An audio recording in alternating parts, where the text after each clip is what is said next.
What's up, everybody? Sebastian here from Collie Poker. I'm excited to bring you guys a couple of videos that took quite a lot of effort to create, so I hope you enjoy. I got together some of the friends in my life who are professional poker players and combined them with some students of mine who play anywhere from 25 NL to 100 NL, and we made a home game together where everyone explained their thought process throughout each hand, and you could see the contrast between the thinking of someone who plays recreationally and some of the people that play professionally. So we have in the pro side myself, who goes by Franak, Reverend Bays, aka Alex Pinheiro, Adam, aka Puppy Linus. All of us play, anywhere between 500 and maybe 2K if the game is good. And then we have BenaBadBeat, who has played some of the highest stakes at various points in his career. So the four of us will be battling against four recreational players, and you get to see who comes out on top over a short sample. So I hope you enjoy. Please post any questions you have in the comments, and other than that, just dig in.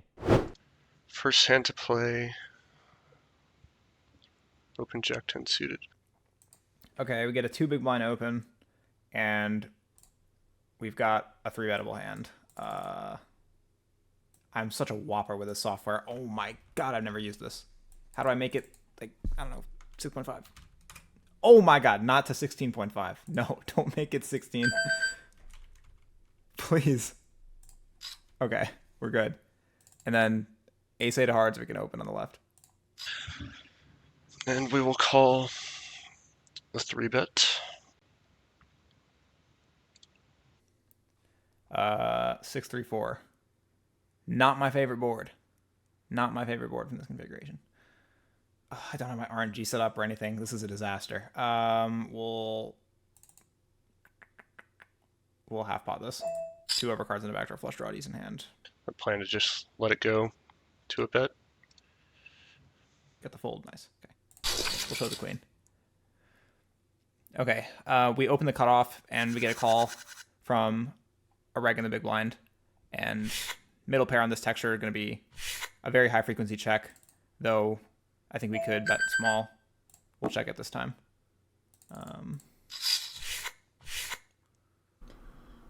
This board is kind of lots of neutrality between the two ranges here. The cutoffs range is not going to necessarily be much more nutted over mine.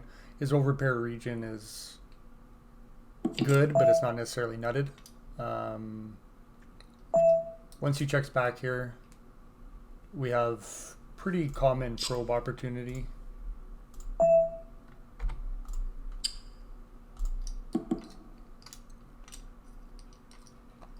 And we could use, we can split between two sizes. We can go for a small size or a large size here, like large to overbet. We've got a nice little medium strength hand right around that region that wants to start checking. And Adam goes for a big overbet, or a big turn probe with the overbet, which is good because he's got a nut advantage. Here I'm going to play overbet or check on... Ah, jeez.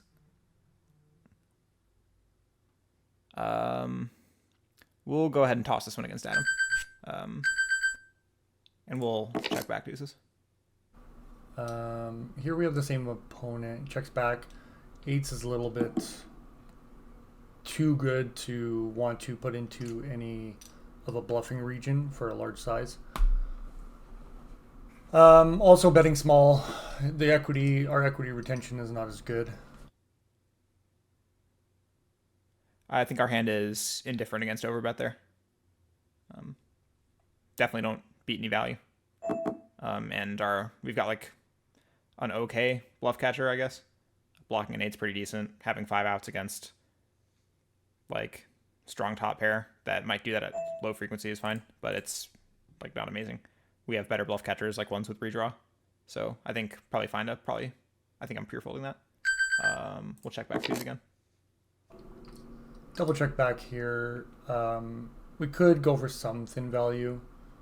We can also go for check call. And potentially we can also turn this hand into a bluff for a check raise. We'll go for the check. I think this would be a good opportunity to kind of randomize your action. I think if check 2, we have enough showdown value that we don't have to bluff, even though it's kind of close because on Jack 10-9 XX, it's very little showdown value. On king 10-5 with the flush draw, I'll play over better check. This hand is going to be doing that a decent amount of the time. We'll do it this time. Oh my god, I can't. I don't know how to use this software. We'll check this time. Yeah, lose to 8s. Makes sense. You know, we could probably check raise this hand at some frequency. I like the backdoor straight flush draw, putting it optimistically, but you know, it's a little bit cleaner just to do this around 5x. And no overbets versus this size is perfectly fine as well.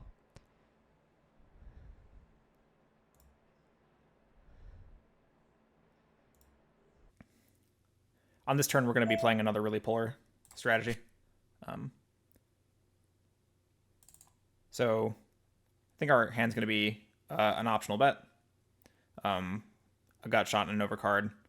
Decent amount of draw equity. What you'll see in these spots is often that like the theoretical strategy is to have like a linear frequency preference for betting your draws. I wish I had like an RNG or something to help me make this decision in a more balanced way, but I think we'll barrel it. It's more fun that way for the viewer. We're going to see how tough Alex really is. I've never actually played with him before. Already he's trying to put me in some spots. I think the Queen of Spades is probably actually not a great card if he keeps bombing this turn. I mean, I guess the perfect world is that he has pocket deuces with a spade or something, in which case, in some ways, the Queen of Spades is like kind of okay. We're just playing loose because I can't help myself.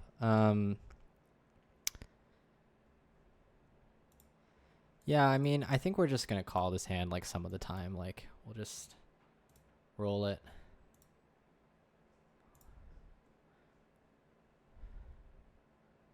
And similarly on the river, like, you might think that a king is better, but I don't really think...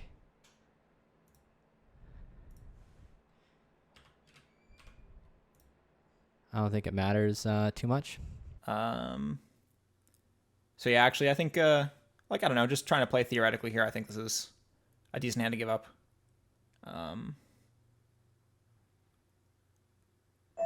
So I will.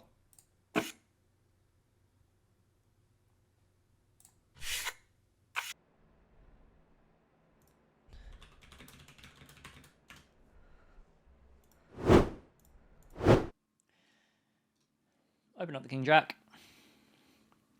Not sure what's going on with the auto top up. I have some kind of very strange amount. Pure defending the king jack. No four betting with this hand. Using king jack offsuit some of the time. Also, just want to note one other thing is that I'm definitely not going to be using an RNG in this game. I don't think that's necessary. And I don't think for learning purposes using an RNG is very good. I think having like a sense of what you want to be doing with regard to mixing or not mixing is definitely important. However, I think that just being able to choose maybe what you assume is the higher EV option out of the mixing options is probably going to be the best approach. So for that reason, I think I'm not going to really play cold calls today. I think I'm just going to play 3-bet fold. A couple of reasons for that are that the EV difference of mixing 3-bet and call, let's say on button versus MP versus pure 3-betting, you don't lose EV doing it. And I think that given that my mental state today is a little bit maybe not as refined as maybe it ordinarily would be, I think reverting to a more simplified approach that you know won't sacrifice your EV is a very good idea. So yeah, I'm pretty happy to do that. Okay, so I call half pot on the flop with the king jack. My sizing scheme here is going to be 60% on the turn. You can use anywhere between 40, 50, or 60. In terms of my exact combo, I think I want to be betting my hand very, very often. You might argue that we block some folds from hands like ace-king or ace-jack, but I do think that our position gets to barrel those cards a lot on the turn. So I'm not too concerned. Let's go. So I'm not too concerned about blocking the folds here. I think like you may argue again you want to bluff hands like 7-6 suited or something like that, but you just block folds again from pocket 7s and pocket 6s. So I'd much rather take this combo and bluff it pure. As played, I think unblocking hearts is a reasonable option to bluff unblocking hearts is a reasonable reason to bluff here. We do block queen jack, we do block king queen, and we do unblock hearts. Don't block a 5, but that's okay. In terms of my other combos that I want to bluff, I definitely would prefer to bluff this than jack 10. Main reason for that is that we really want out of position to have jacks and 10s that fold. So yeah, I'm always going to bluff this combo on the river. Here we have small blind versus button, 3-bet pot with BenaBadBeat. 953 is an excellent texture for us. We can play something around geometric. Region of hands that he has here is like some suited broadways. He has a worst pocket pair region, 7s, 8s. Queen X after I bet 75 is like pretty good. It just improves my bluffing region, so we can do kind of a mixed strategy here where we can either check or go for a double barrel continuation. I think this hand fits nicely in both ranges, so we'll roll for it. Here we'll check.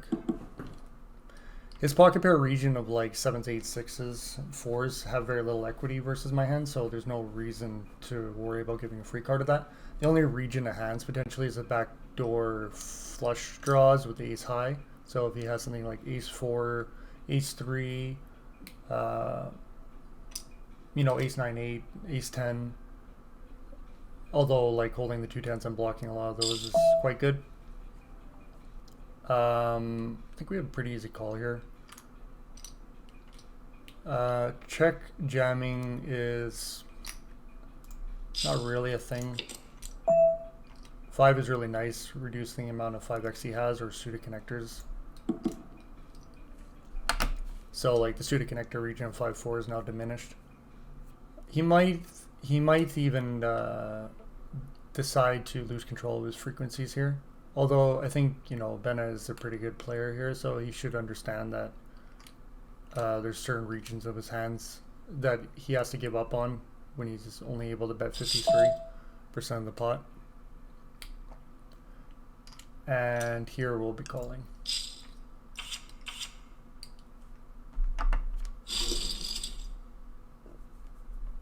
Okay, calls 10s, fair enough. I think that maybe if they are maybe making some assumptions that I am going to not bluff a hand like Jack 10, then Pocket 10s does make a fairly good bluff catcher. I imagine Pocket 10s is going to be a mix in theory. And perhaps they have mixed, or perhaps they do believe that I'm just going to bluff maybe a bit too much in that spot. Either way, it seems like at least an okay call at least some of the time, I would guess.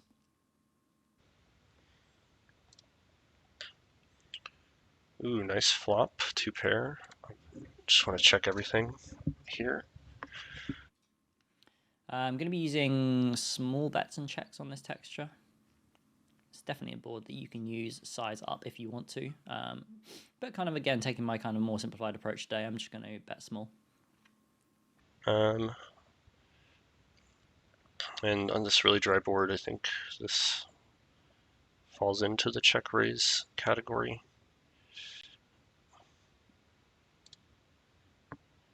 Playing no 3 bets on King 9 deuce, definitely just going to be continuing pure with a call. I think if I had a hand like 9 8 of hearts here, I would be folding the flop. Or at least mixing. Okay. I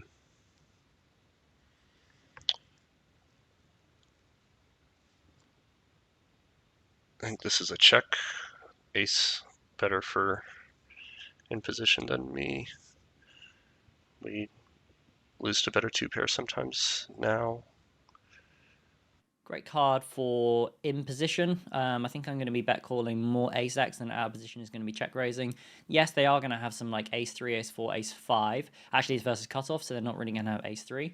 Size and scheme on the turn is going to be big and check. I think 2/3 check. You may argue that you want to go small here, but I don't really see good incentives to reopen the action with a combo like 9x or king x. With my combo, I think this actually makes a pretty good like pseudo bluff. Like kind of a pseudo value bet bluff, because we do make some better hands fold, maybe a hand like queen 9, jack 9. Also, we just push a decent amount of equity with our flush draw as well. For that reason, I am going to choose to bet my combo always instead of checking, even though I know and for a fact that this will be checking at least some of the time on the turn. The other kind of like merit to betting here is that I think we do block some check shoves. Combos like my exact combo, 9x of diamonds, which is obviously like very, very positive. So we do river of flush, and our sizing scheme is going to be 2/3 and maybe all in. All in is going to be coming from obviously flushes. In terms of our bluffs, I wonder whether or not our bluffs are going to come from a hand like pocket queens with a diamond, maybe. Maybe that's probably not going to bluff. Maybe like pocket eights with a diamond or something like that. It is very unnatural to find bluffs here. Maybe even like pocket fives with a diamond or something like that, yeah. I think exploitatively, I probably just want to go with 2/3 pot here. I think the check raise and then check call range is extraordinarily weak. So I probably would just want to kind of exploit here by going relatively like normal sizing with flushes and then just going all in with my bluffs. Because I do think that is going to get paid much more often. I'm going to kind of max my fold equity and max my value when I go 2/3 pot here. Especially versus like a player / pool, if you want to call this a pool, that I have no reads on at the moment. So I actually can just play very exploitatively because I'm never going to play these players again. This is like a one-off thing. So yeah, if I was playing this player often, I probably wouldn't be splitting my decision in this exact way. But yeah, I think for the sake of the game, it makes a lot of sense to do this. 2/3 pot bet, 2-pair, beat ace queen, beat ace jack, losing to some better 2-pair.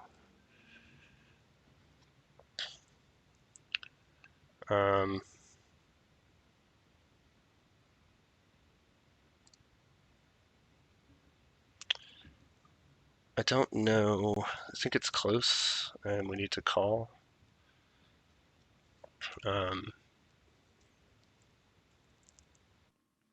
By the way, if we do get shoved on here, the only value combos that we lose to are going to be quite literally queen deuce and jack deuce of diamonds. And the other thing to mention is we don't even know if jack deuce defends pre, so we arguably are losing to maybe one value combo on the river. And given we block queen 9 and jack 9 of diamonds, we're never ever going to be folding our combo as well, so even if they did shove. They do call king 9, seems fine, I would guess. I think the turn check is definitely good. I think river is... They're bluff catching for sure, but they also do definitely block some of the value combos that I can have, like pocket 9s, ace 9, and king 9 as well, which they chop with. Although king 9, I probably do check the river. But yeah, blocking ace 9 and pocket 9s for sure. Seems like a good call. I guess in reality, the fact that I'm using this kind of like split sizing approach, my 2/3 pot, which they can't know, is going to be over value. So if they were to know that, if we were to play more with each other, then they probably can start folding their hand. Ace queen open in the extreme early position on an 8 max table.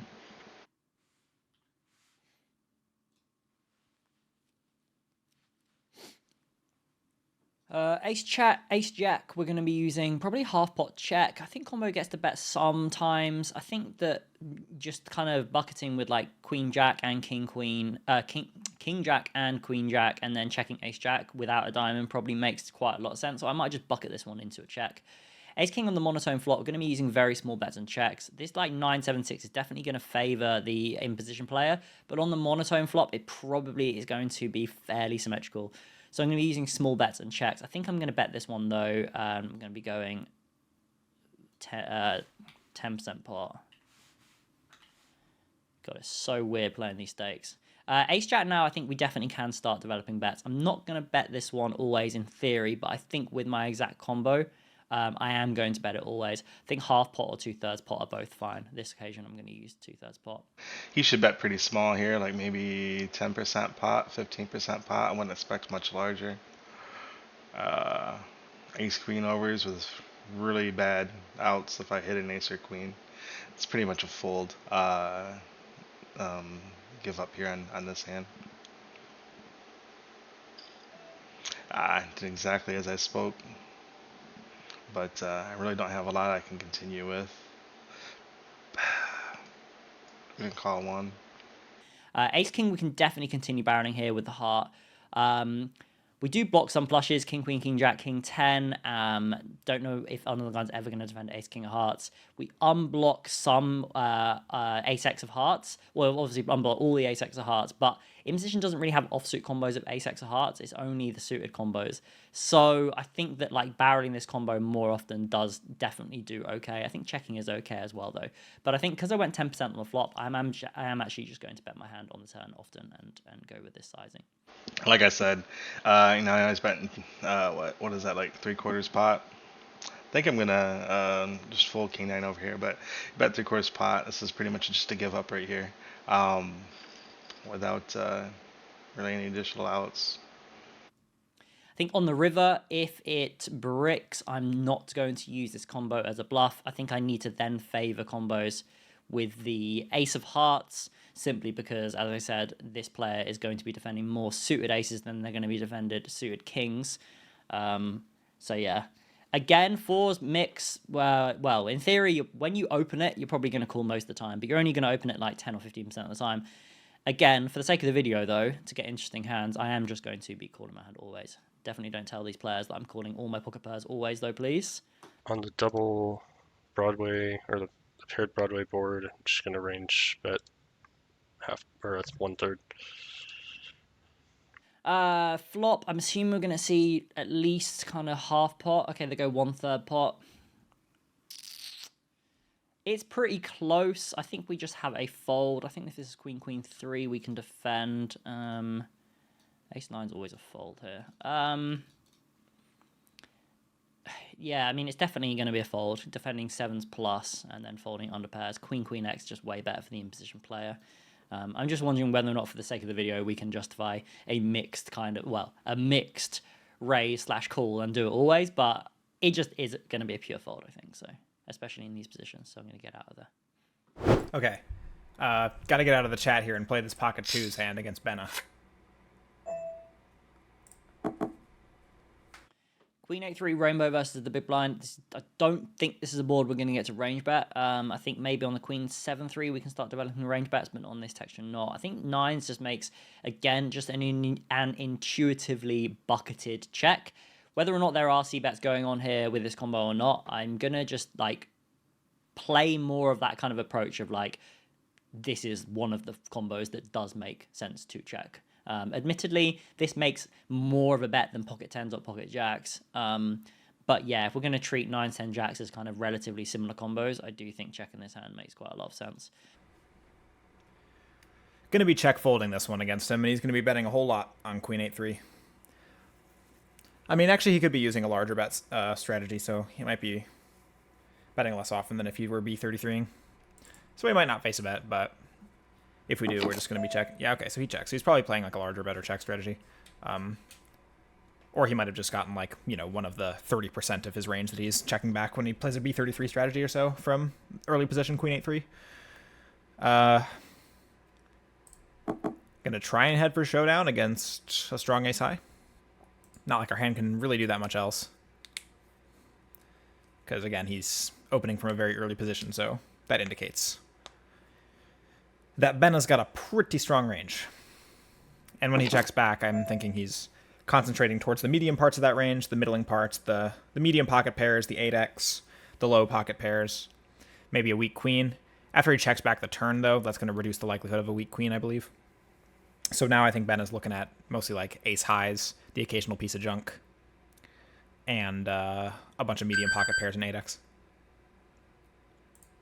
We'll check and try to beat like ace jack of nothing, or like ace king or something.